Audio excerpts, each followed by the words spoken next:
सुप्रभात विद्यार्थियों, पंचशील अकादमी की ऑनलाइन कक्षा में आपका फिर से स्वागत है। इस वीडियो में हम कक्षा 7 विषय हिंदी के पाठ 11 रहीम के दोहे के बारे में चर्चा करेंगे। पिछले दो दोहे मैंने पिछले वीडियो में आपको बता दिए हैं। इसमें जो बाकी के 3, 4, 5 दोहे बताए हैं उसका वर्णन मैं इसमें कर रहा हूँ। देखिए आप तीसरा दोहा। तरुअर फल नहीं खात है, सर्वत पिए न पान, कही रहीम पर काज हित, संपत्ति सच ही सुजान। अर्थात रहीमदास जी कहते हैं कि तरुअर अर्थात वृक्ष या पेड़ फल नहीं खाते है, यानी कि फल नहीं खाता है। पेड़ पर जो अपने फल लगे होते हैं वह कभी अपने फलों को नहीं खाता है। वह हमेशा वह फल दूसरों के लिए ही लगाता है या पैदा करता है। वह अपने फल कभी खुद नहीं खाता है। आगे देखिए, सरवर पियत न पान। सरवर यानी होता है तालाब, तालाब या नदी। पियत न पान, पान यानी कि पानी, पियत यानी कि पीता है, न यानी कि नहीं। और तालाब या नदी कभी अपना पानी नहीं पीते हैं, वह हमेशा वह पानी दूसरों के लिए ही देते हैं। तो क्या बताया गया है पहली लाइन में कि पेड़ या वृक्ष फल अपने फल कभी नहीं खाता है और कभी तालाब या नदी अपना स्वयं का जल कभी नहीं पीती है, हमेशा दूसरों को ही देती है। कही रहीम पर काज हित। आगे रहीमदास जी कहते हैं कि पर काज हित, पर काज यानी कि दूसरों के हित, यानी कि हित के लिए, भलाई के लिए, कि दूसरों की भलाई के लिए संपत्ति सच ही सुजान। संपत्ति यानी कि जो संपत्ति, सच ही यानी कि जो आपने इकट्ठी कर रखी है, सुजान यानी कि जो अपन लगा देते हैं या दूसरों के हित के लिए हम अपनी संपत्ति दे देते हैं, वही सही होता है। अर्थात जिस प्रकार पेड़ अपने फल नहीं खाता है, सरोवर या तालाब या नदी अपना पानी नहीं पीता है, उसी प्रकार रहीमदास जी कहते हैं कि दूसरों के हित में जो संपत्ति इकट्ठी करता है या अपनी संपत्ति लगाता है, वही सज्जन पुरुष या अच्छा पुरुष कहलाता है। तो इस प्रकार कबीरदास जी ने यह बताया है कि हमेशा हमें दूसरों के लिए आगे रहना चाहिए, दूसरों के काम के लिए हमेशा हमें आगे रहना चाहिए। तो इस प्रकार आपका ये दोहा हो गया है। अगले दोहे की ओर बढ़ते हैं। इसका आप हिंदी अर्थ लिखने का प्रयास कीजिएगा। शब्दार्थ मैं आपको इस पाठ के अंत में बताऊंगा। देख, थोते बादर क्वार के जो रहीम गहरात, धनी पुरुष निर्धन भये करे पाछली बात।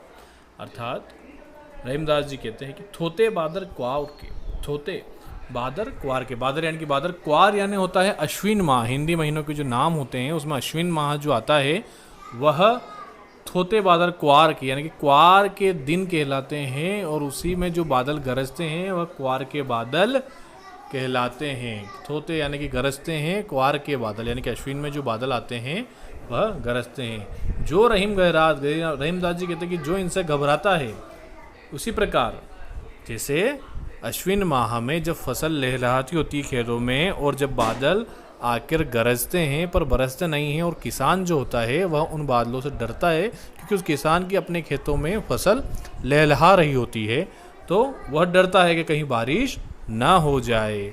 लेकिन वह बारिश होती नहीं है। वो बारिश पहले सावन में हो चुकी होती है, लेकिन उसके बाद वो बादल आते हैं और ऐसे ही किसान को डराते हैं। तो उन बादलों को क्वार, और उस महीने को क्वार के दिन कहा गया, अश्विन माह को। धनी पुरुष निर्धन भये करे पाछली बात।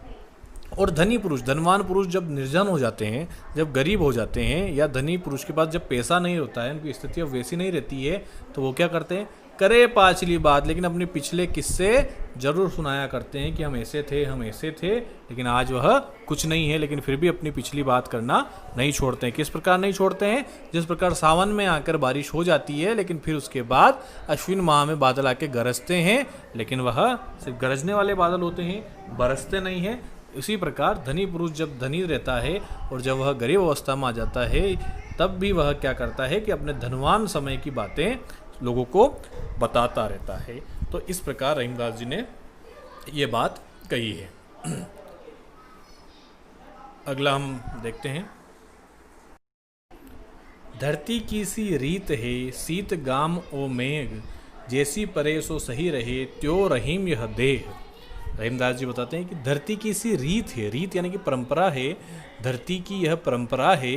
शीत घाम ओ मेघ, शीत यानी कि शीत सर्दी, घाम यानी कि गर्मी, ओ यानी कि और, मेघ यानी कि मेघ यानी कि बारिश, कि धरती की यह परंपरा है कि वह शीत घाम और मेघ अर्थात सर्दी गर्मी और बारिश सब सहन कर लेती है। धरती माता जो होती है हमारी, वह धरती के ऊपर देखो गर्मी भी पड़ती है, सर्दी भी पड़ती है और बारिश भी पड़ती है, लेकिन धरती चुपचाप ये सारी परिवर्तन सहन करती रहती है, कुछ भी नहीं कहती है।